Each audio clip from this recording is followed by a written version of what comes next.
Chapter 29.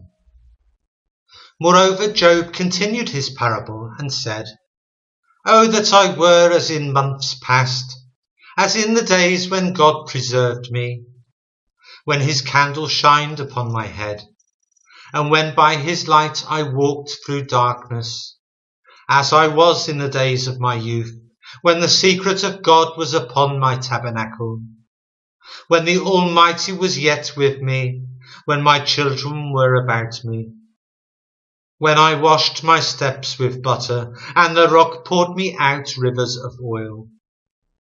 When I went out to the gate through the city, when I prepared my seat in the street, the young men saw me and hid themselves, and the aged arose and stood up.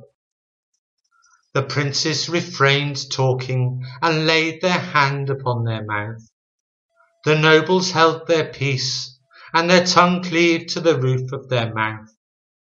When the ear heard me, then it blessed me, and when the eye saw me, it gave witness to me. Because I delivered the poor that cried, and the fatherless, and him that had none to help him.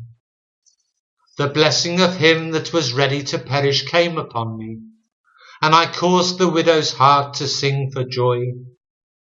I put on righteousness, and it clothed me. My judgment was as a robe and a diadem. I was eyes to the blind, and feet was I to the lame.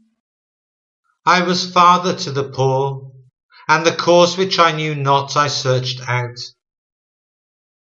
And I brake the jaws of the wicked, and plucked the spoil out of his teeth.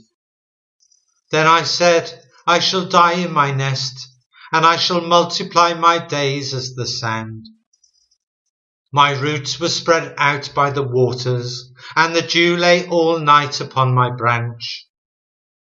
My glory was fresh in me, and my bow was renewed in my hand. Unto me men gave ear and waited, and kept silence at my counsel. After my words they spake not again, and my speech dropped upon them. And they waited for me as for the rain, and they opened their mouth wide as for the latter rain.